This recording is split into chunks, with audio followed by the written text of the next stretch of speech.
श्रद्धेय गुरुजन उपस्थित महानुभाव माता,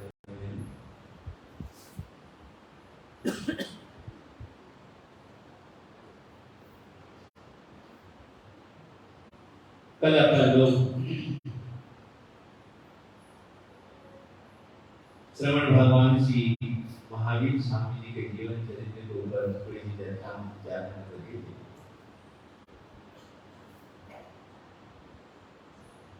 ऐसा कोई उदाहरण, ऐसा कोई दृष्टांत दूसरा कोई नहीं बना दुनिया और नहीं बन सकता। लेकिन सबके पीछे एक ही कारण है,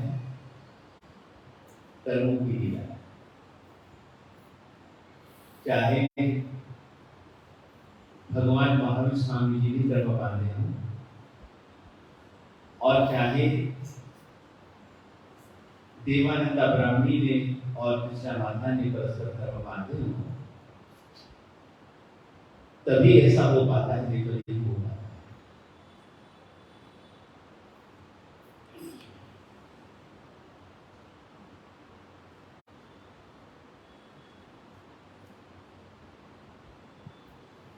और इतिहास में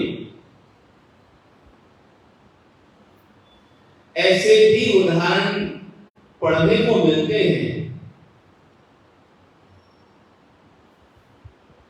और उसके संदर्भ में यदि मैं आपसे पूछूं, यदि मैं आपसे कहूं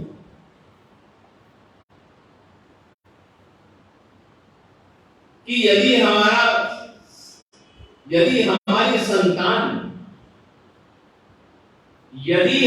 संतान संत बनती है तब आपको खुशी होगी, या हमारी संतान संतान ही रह जाती है तब आपको खुशी होगी?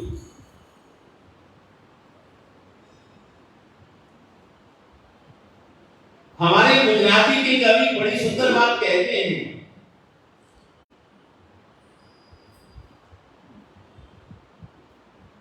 कि मां जब बालक समय पर भोजन करने के लिए नहीं आता, जब बालक समय पर भोजन करने के लिए नहीं आता, मां इंतजार करती है। इंतजार भी करती है तो आंसू भी बहाती है कि इतना समय हो गया, इतना समय हो गया, इतना समय हो गया, अभी तक भोजन करने के लिए क्यों नहीं आया? तो मां इंतजार भी करती है और आंसू भी बहाती है। एक तो मां के वह आंसू होते हैं और एक मां की आंखों में तब आंसू होते हैं जब बेटा मां को खाना खाने के लिए नहीं मिलता।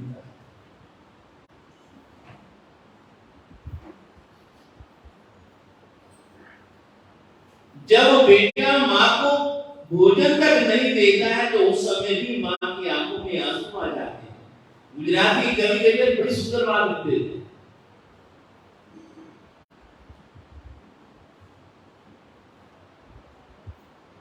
लेकिन हमारे इस धर्म बिंदु ग्रंथ में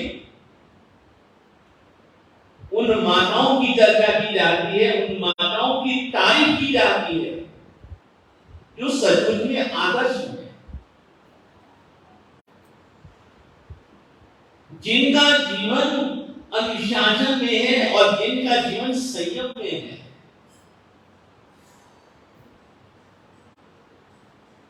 उनको देख देख कर ही बच्चे बहुत सीख जाते हैं, उनको देख देख करके ही बच्चे बहुत सीख जाते हैं, फिर उन्हें सिखाना नहीं पड़ता।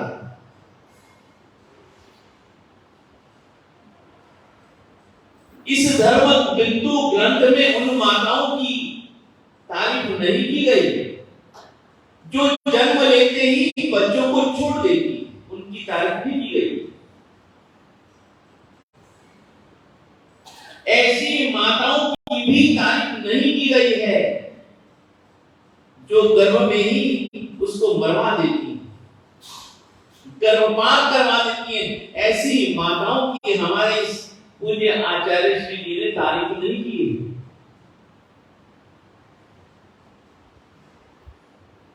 लेकिन उन्हीं माताओं की तारीफ कर रहे हैं हमारे पूज्य आचार्य श्री, कि जो सचमुच में जीवन में इनके आदर्श है।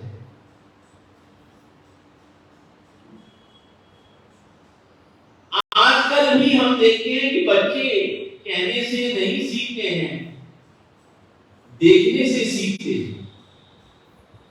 बच्चे कहने से नहीं, बच्चे देखने से सीखते हैं। आप उन्हें बार बार कहेंगे तो नहीं मानेंगे। जब आपको उस प्रकार का आचरण करते हुए देख लेंगे तो जल्दी से समझ जाएंगे।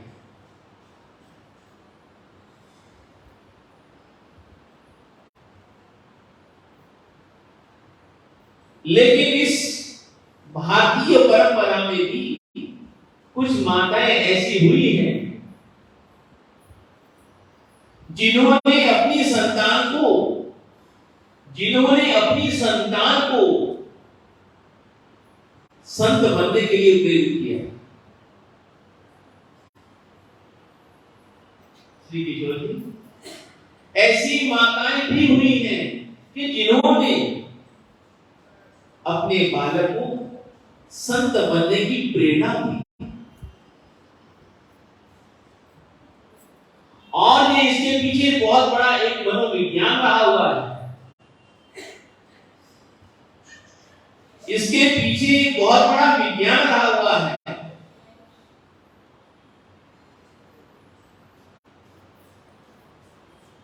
बच्चा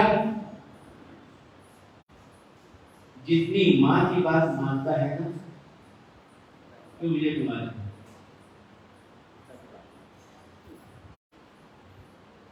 बच्चा जितनी मां की बात मानता है, जितनी मां की बात सुनता है,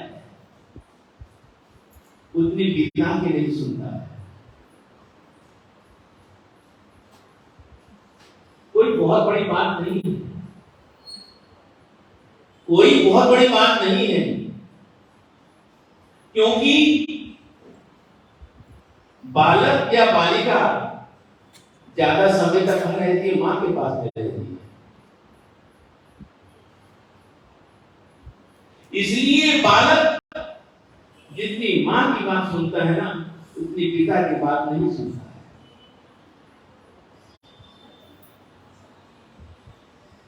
यही एक मनोविज्ञान है।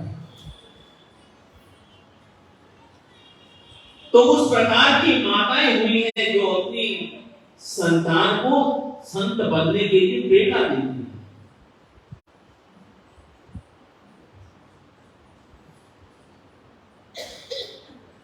तो घटना कहती है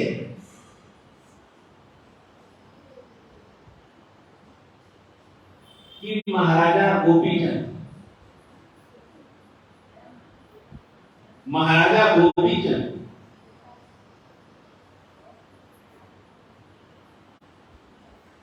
कोई कमी नहीं थी।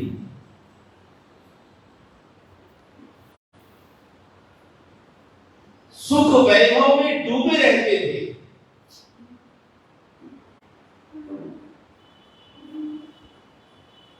अनेक उनकी रानियां थी,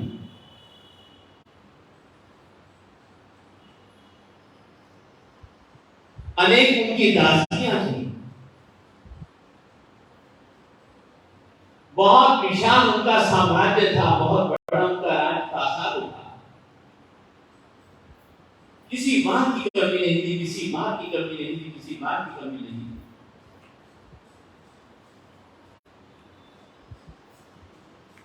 लेकिन सब कुछ होते हुए भी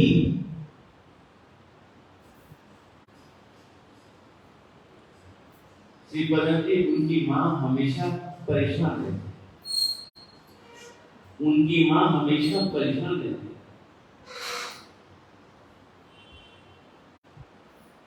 मां को एक ही बात की चिंता रहती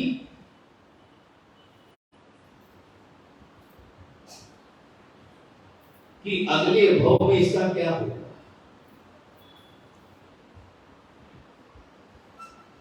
इस भव में इसके पास में अपार संपत्ति है, बहुत विशाल इसके पास में साम्राज्य है, भोग विलास में डूबा रहता है,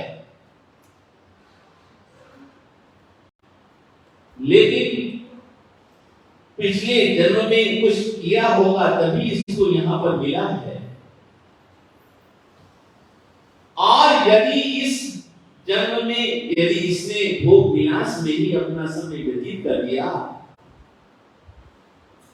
तो फिर आने वाला जन्म इसका कैसा होगा।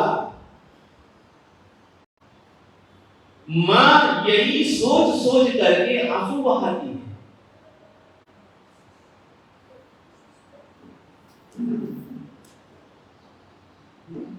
इतने आंसू बहाती है कुछ कह नहीं सकते।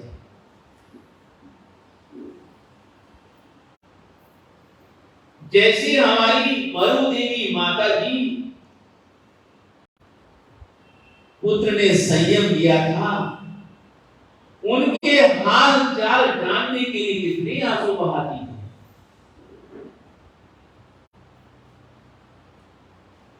कि जब से मेरा बेटा घर छोड़ करके गया है मालूम नहीं कैसे रहता होगा।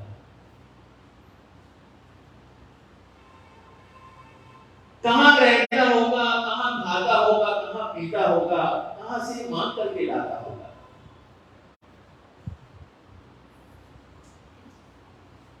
अरे भरत अपने पिताजी की खोज खबर नहीं करता। माता जी मेरे पास में कहीं समाचार भी तो नहीं, कहां पे विचरण कर रहे हैं, कहां पे रह रहे हैं, कहां दिन गुजारते, कहीं रात गुजारते, कुछ पता नहीं माता जी। अरे तू मेरे अपने पिताजी की खबर नहीं लेता है।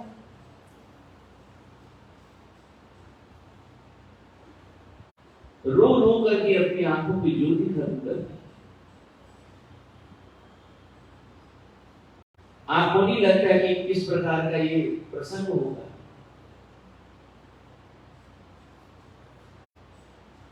लेकिन यहां यही बात जानने की समझने की है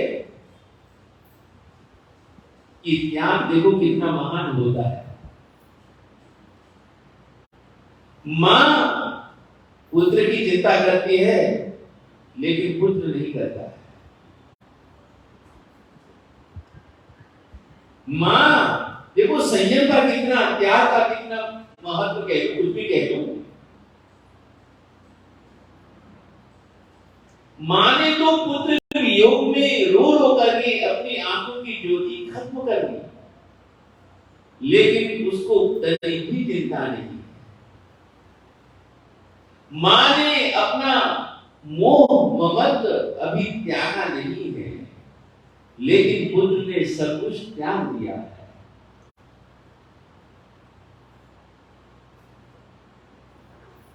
लेकिन फिर भी बलिहारी हमारे उस परमात्मा की, प्रथम तीर्थाधिपति की, जो उन्होंने साधना करके हासिल किया था, जब समाचार मिलते हैं मां कितनी राजी राजी हो जाती, मां कितनी प्रसन्न हो जाती।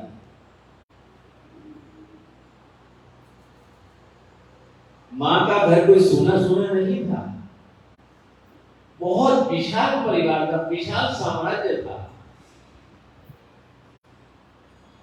ये तो हमारे जीवन में भी देखने को मिलता है। हमारे पास सब कुछ होते हुए भी, लेकिन यदि पुत्र हमारा कहीं दूर होना, कहीं पढ़ाई करने के लिए गया हो, पुत्र हमारा कहीं दूर पढ़ने के लिए भी गया हो ना, फिर भी चिंता तो उसी की लगी रहती है। अक्सर ये हम पढ़ते हैं माँ कहीं है, बेटा कहीं है। माँ ने अपने पुत्र के लिए, माँ ने अपने पुत्र के लिए किसी के साथ कोई खाने पीने का सामान भेजा। पुत्र को मिल गया। श्री पतंजलि कई दिनों तक उसने खाना नहीं खाया, देखा करते नहीं कि माँ ने क्या भेजा है।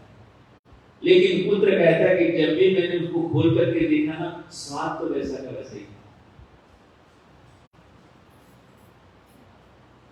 मैंने जब भी मुझे फुर्सत मिली, जब भी याद आई, मैंने उसे खोल करके देखा। जब थोड़ा सा मैंने चखा तो स्वाद तो वही का वही था।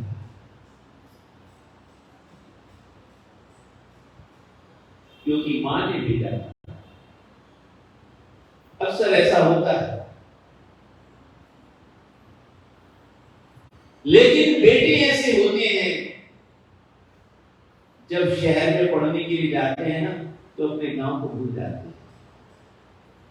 जब शहर में पढ़ने के लिए जाते हैं, सब कुछ भूल जाते हैं। लेकिन मां तो मां ही होती है।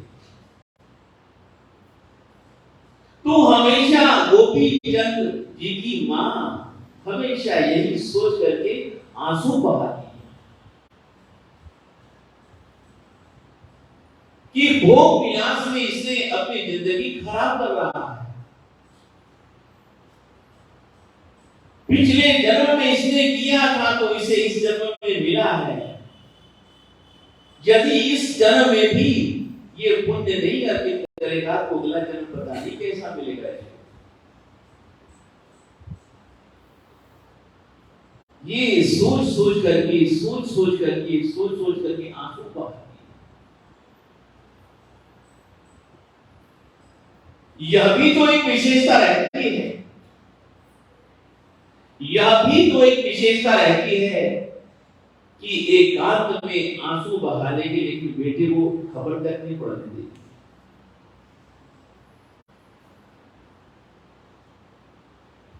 एकांत में आंसू बहा लेगी, लेकिन अपने दिल की पीड़ा बेटे से नहीं करेगी।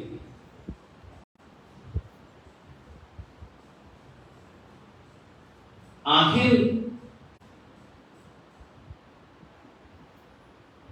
एक दिन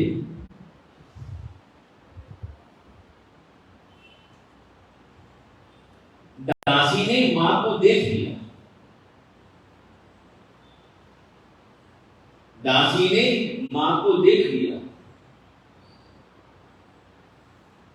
मां की आंखें भीनी भीनी, मां की आंखों में आंसू देख लिए उसने।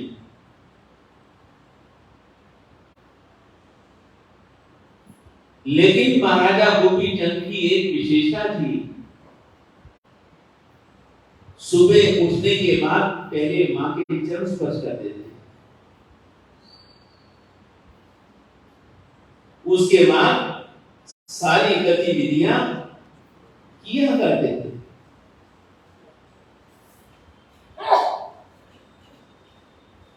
जैसे ही महाराजा गोपी चंद जी को समाचार मिले, सारे काम छोड़ करके मां के पास पहुंच गए।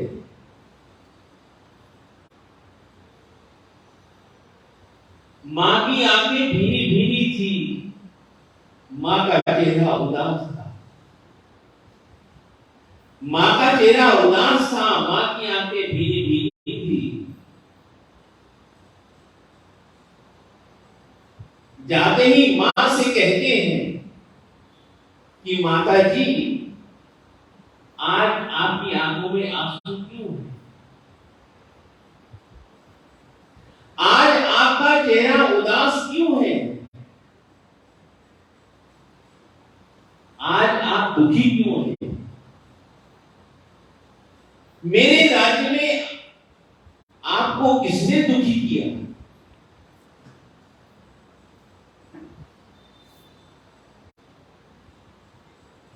फिर मां कहती है कि बेटा मुझे कौन दुखी कर सकता है? मुझे कोई भी दुखी नहीं कर सकता है। जिसका राज्य है, जिसका राज्य है और जिसके राज्य में मैं रह रही हूं, वही मुझे सुखी कर सकता है और वही मुझे दुखी कर सकता है। और मुझे कोई भी सुखी और दुखी नहीं कर सकता है।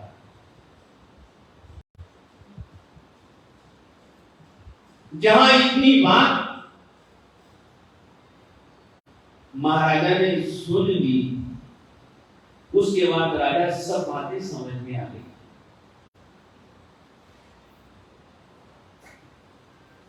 राजा कहते कि मां मैं तुझे दुखी नहीं देख सकता, मैं तुझे उदास नहीं देख सकता।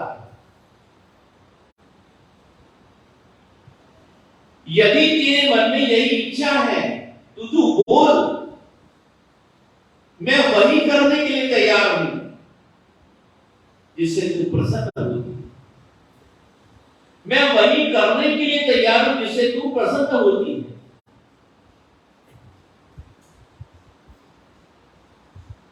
उस समय माता जी एक ही बात कहती है।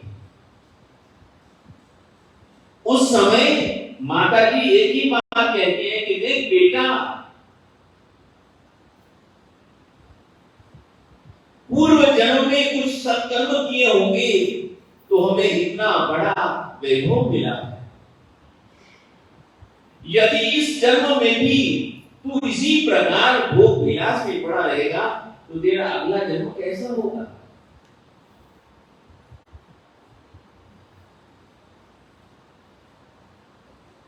इतना बड़ा समृद्धि, इतना बड़ा वैभव गोपीचंद तेरे पिता के पास में भी था। सब छोड़कर चले गए। कुछ भी साथ लेकर के नहीं गए।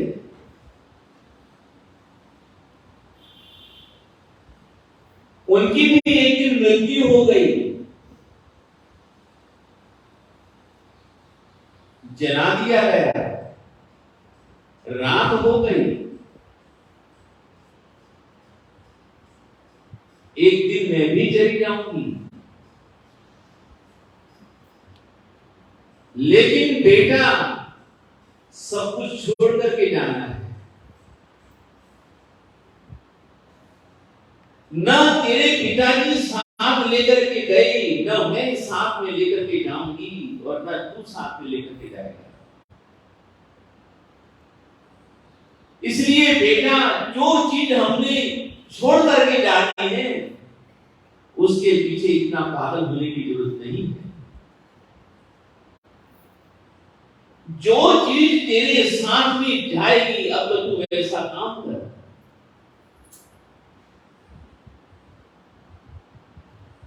तेरे जीवन में त्याग नहीं, तप नहीं, संयम नहीं, वैराग्य के भाव नहीं,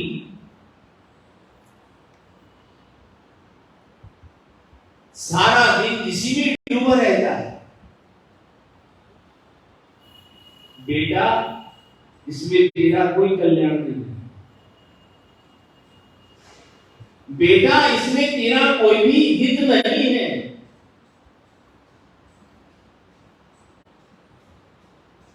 मैंने कितनों को ही देख लिया, मैंने कितनों को ही देख लिया। आज उसकी बारी है तो कल हमारी भी बारी आ जाएगी।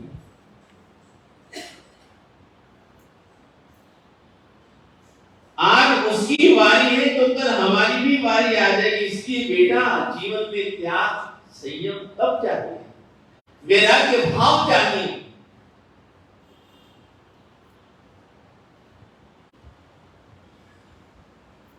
उसी समय महाराजा गोपीचंद जी ने सब कुछ त्याग कर दिया। कि मां तू सुखी रहे, तू प्रसन्न रहे। तुझे प्रसन्न देखने के लिए, तुझे प्रसन्न रखने के लिए मैं सब कुछ करने के लिए तैयार हूं। ऐसे भी संतान हुए हैं, लेकिन धर्मबिंदु की मां को हमेशा याद रखना, ऐसी माताओं को हम लोग प्रणाम करते हैं, ऐसी माताओं को हम नमन करते हैं। ऐसी माताएं हमारे लिए आदर्श स्वरूप होती हैं।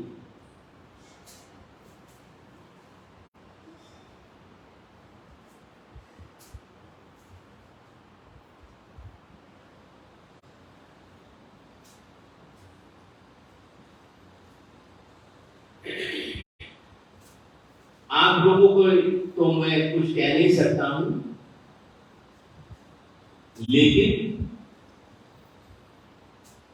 हमारे गुजराती के कवि ने बड़ी ही सुंदर बात लिखी है। हमारे गुजराती के कवि ने बड़ी ही सुंदर बात लिखी है, और आजकल के संदर्भ में मालूम नहीं आप लोग उस और विचार करते हैं या नहीं करते हैं, लेकिन बड़ी सुंदर बात लिखी है। उस समय हमें मालूम पड़ता है कि मां क्या होती है।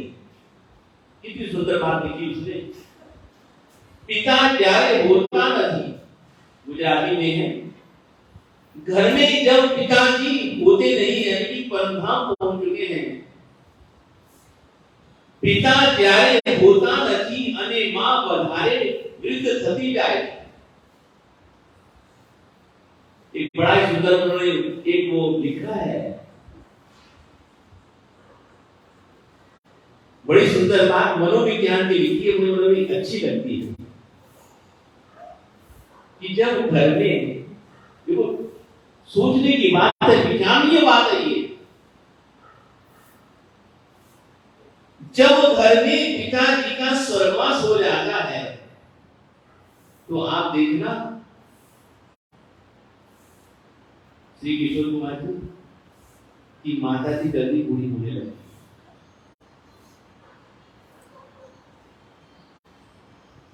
क्या रहेगा? एक मनोविज्ञान। जब पिताजी का स्वर्गवास हो जाता है, घर में नहीं होते, सारी जिम्मेदारी मां के ऊपर आ जाती है। उस समय श्री विजय कुमार जी मां जल्दी बूढ़े होने लगती है। उस समय मां जल्दी बूढ़ी होने लगती है। तब उसके गुजराती में बड़ी सुंदर बात लिखी है। तब उसके मन में एक सवाल खड़ा होता है, तब उसके मन में एक सवाल खड़ा होता है, प्रश्न खड़ा होता है कि क्या ये बेटे मुझे संभालेंगे?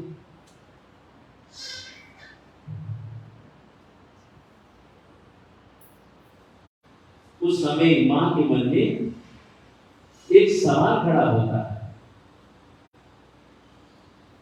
कि क्या ये बेटी मुझे संभालेगी? जब मां के मन में ये प्रश्न आ जाता है, लेकिन मां अपने दिल की इस बात को बेटे के सामने व्यक्त नहीं करती। मां अपने दिल की बात होठों तक नहीं लाती है। सवाल क्या था कि क्या ये बेटे मुझे वापस संभालेगी? और झगड़ा तो मां बेटे का नहीं होता है। झगड़ा कभी मां बेटे का नहीं होता है। झगड़ा तो सास बहू का ही होता है।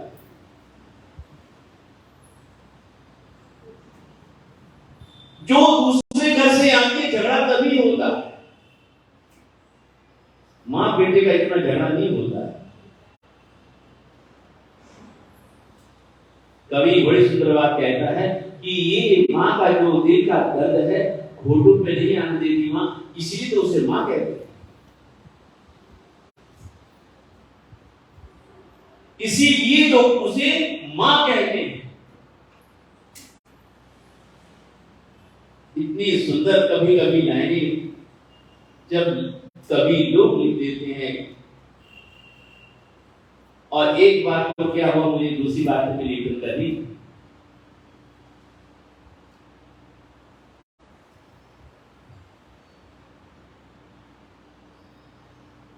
कि अब एक छोटी सी बात हुई, छोटी सी कोई बात हुई।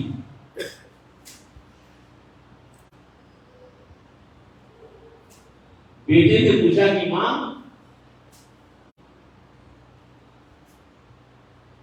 आपके लिए कितना दूध लेना है?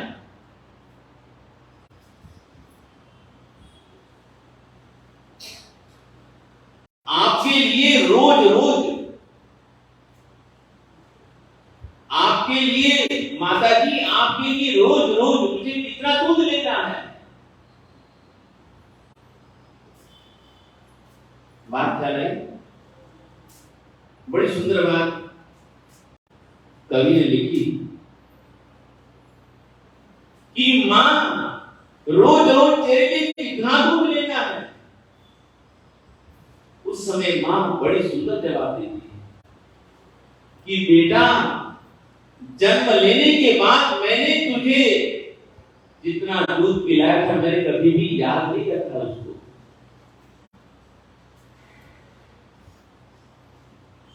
मैंने उसको याद नहीं रखा है। तब मैंने तेरे से कभी नहीं पूछा था कि रोज इतना दूध मेरा पीता है।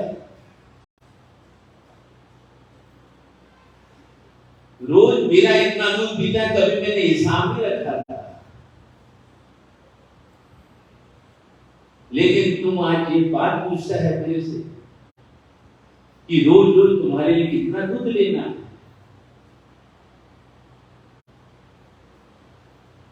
अब इसमें आप स्वयं कल्पना करो कैसी होती है मां और कैसे होती है कलयुगी बेटी।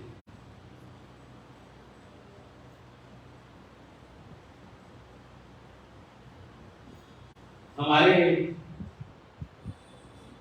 माता जी बैठी है, एक सुंदर बड़ी लाइन याद आ गई। हमारे राजस्थान के कवि हो चुके हैं, राजस्थान के कवि हो चुके हैं, बड़ी सुंदर बात लिखते हैं। करड़ा ईसु काम हर कोई तो हुए,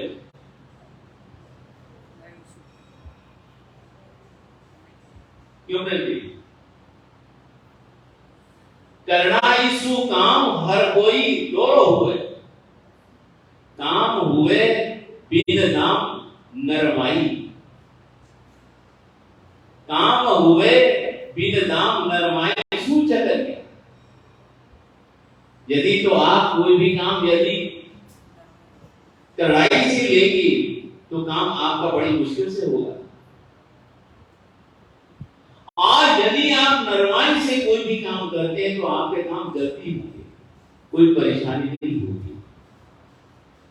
इस बात को हमेशा याद रखिएगा। ये बहुत अच्छा फॉर्मूला हमारे संतों ने दिया है। तो आज सौभाग्य से एक दिन पहले बता रहे थे श्री राजेंद्र जी मेहता, राजेंद्र जी मेहता थोड़ी ताते, श्री राजेंद्र जी ताते, उस दिन इन्होंने निवेदन किया था। कितनी सुंदर बात इन्होंने जीवन दान के लिए बताई थी, और बिना दवाई। हम लोग हर काम के लिए डॉक्टर के पास में चले जाते हैं, डॉक्टर के पास पहुंचे पहुंचे न जाने कितना समय लग जाता है। और आजकल के डॉक्टर भी कहां पहले कैसे देखते फिर मरीज देखते। लेकिन डॉक्टर जी ने ऐसी तकनीक बताई, यदि कोई व्यक्ति उसे सीख लेता है, जान लेता है, तो न जाने ही कितने ही प्राणियों के प्राण बचा सकता है बिना दवाई। तकनीक है।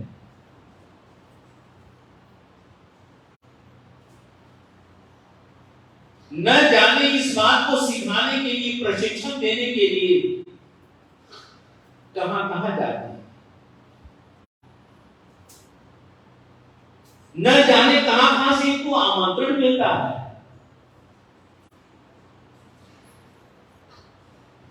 फिर भी इनके दिल में इतनी दिलचस्पी है, इतनी शौक है, या इतनी भावना इनके दिल में, वहां पहुंचे जाते, वहां जो भी है वो सिखा देते।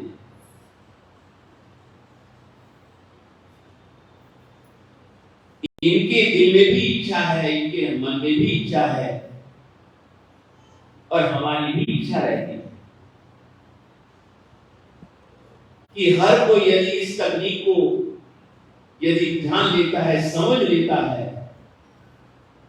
तो किसी के तो हम प्राण बचाएंगे और कोई हमारे प्राण बचाएगा। किसी के तो हम प्राण बचाएंगे और कोई हमारे प्राण बचाएगा। तो मेरा जो यहां बैठे हुए सभी माताओं से भी, भाइयों से भी निवेदन है कि बहुत से लोग तो इन्हें बुलाते हैं, दूर दूर से बुलाते हैं, ये चले जाते हैं, सिखाते हैं, बताते हैं, लेकिन ये विद्या, ये तकनीक हमें भी सीख लेनी चाहिए। अचानक ही कई बार ऐसी घटनाएं बन जाती है जीवन में, और उस समय ये विद्या बहुत काम आती है, ये तकनीक बहुत काम आती है। मैंने श्री जगदीश जी से भी निवेदन किया था, मैं कैसे भी सबकी अनुकूलता हो, इसके लिए जरूर समय निकालें। डॉक्टर जी स्वयं उत्सुक हैं बताने के लिए, सिखाने के लिए, और इसको जरूर सीखना चाहिए। कल पधारे, सभी अपनी सामग्री लेकर के आए, हमको सिखाया, हमको बताया, बहुत ही अच्छा लगा। और देखने के बाद, समझने के बाद ये महसूस किया कि नहीं, ये जरूरी है। आज हमारे दिलों में यह जो धारणा बन चुकी है कि हार्ट फेल से व्यक्ति मर जाता है, नहीं, यदि अल्प समय में उसे यदि कोई ऐसी कोई व्यक्ति मिल जाता है, तो उसे मैं तो कहूंगा मौत से खींच करके ले आएगा, मौत से खींच करके एक बार ले आएगा। तो इसलिए डॉक्टर साहब आज स्पेशल बताए हैं, यही इनके दिल की भावना थी कि इस तकनीक को, इस चीज को सब लोग जाने, सब लोग समझे, और इसका हो सके तो अपने लिए भी और दूसरों के लिए भी इसका उपयोग करें। कहीं पर भी ऐसी घटना हो जाए, CPR तो माता जी ध्यान में आ गई, दवाई से काम तो नहीं होगा, दवाई से सब काम हो जाते हैं।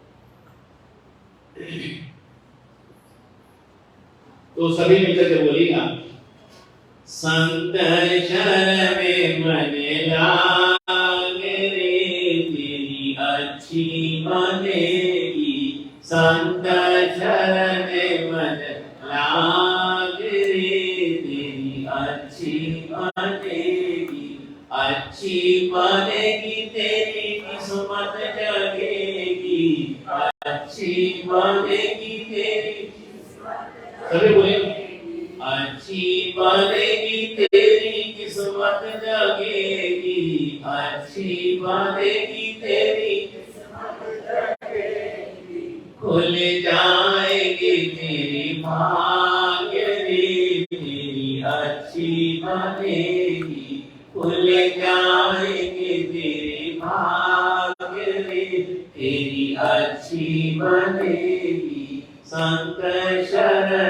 मन लाग रे तेरी अच्छी बनेगी संत चरण मन लाग रे तेरी अच्छी बनेगी।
रहा है सारे भारत में का बज रहा है मेरे भाई और बहन, मेरे भाई और बहन, मुझे गाने का समय दे दिया, मैं तो धन्य धन्य हो गई, मेरी किस्मत खुल गई।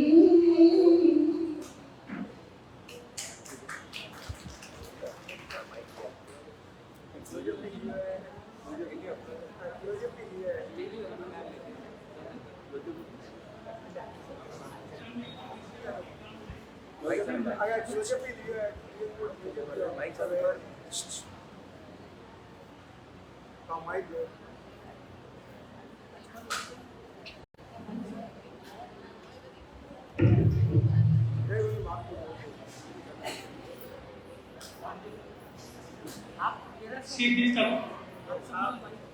कि महात्मा तपस्या का क्रम जारी है।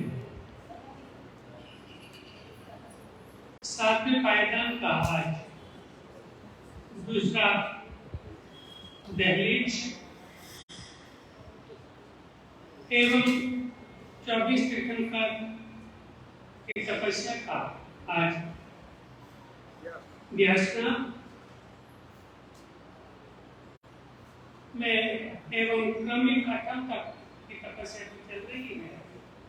मैं अनुरोध करूंगा उपवास के तपस्या से कि वे उपवास का प्रचार लें।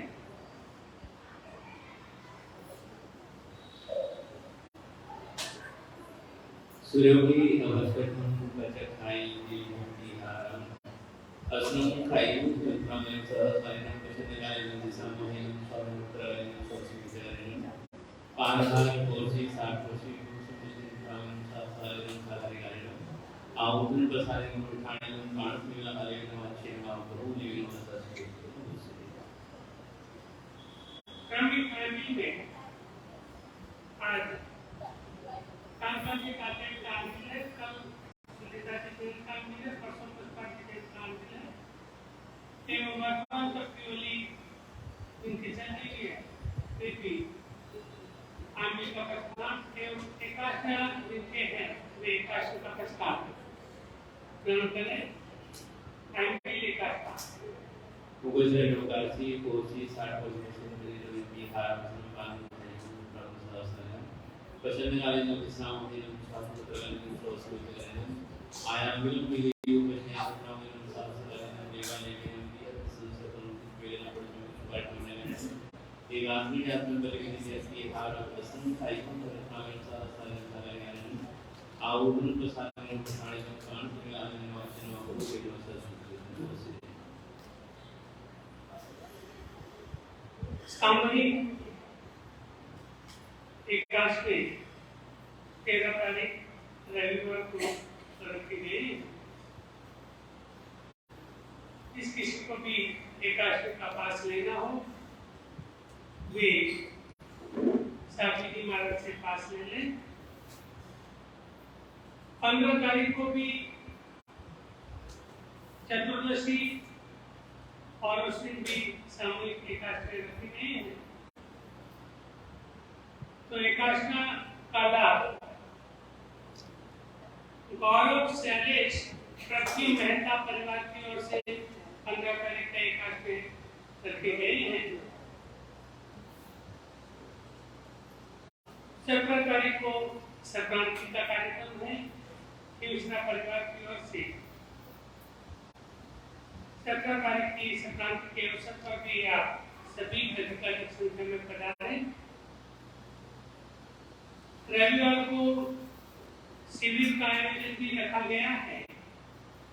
शिविर में अपने बच्चों को विशेष रूप से देखें।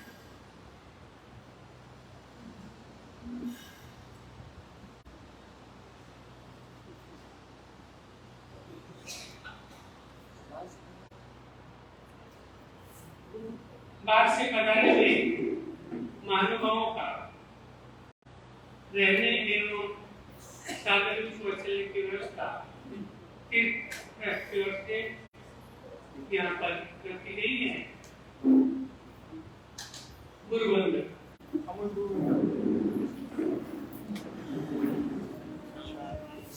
इच्छामि खमास्नो वंदे ओम जामपूजाय विसियामि इच्छामि खमास्नो वंदे ओम जामपूजाय विसियामि इच्छकार सुहुराई सुख तप शरीर निराबाद सुख संयम यात्रा निर्भय छोजी स्वामी साता छेजी भाग पानी रो लाभ दीजो जी इच्छामि खमास्नो वंदे ओम जामपूजाय विसियामि इच्छा कारण संदिस भगवान अबुट्योमी अभ्यंतर रायम खामेउ इच्छम खामेमी रायम जल्दी से मध्यम परपत्यम भक्ते पाने विनय दयावचे आलावे सलावे विचारने समाजने अंतर्भाषा उड़ी भाषा जल्दी मध्य विनय परिहीनम सुकुंभा वारवा तुबे जनः अहम न जाने इच्छामि रुपणम इच्छामि खमास्नो वंदे ओम जामपूजाय विसियाय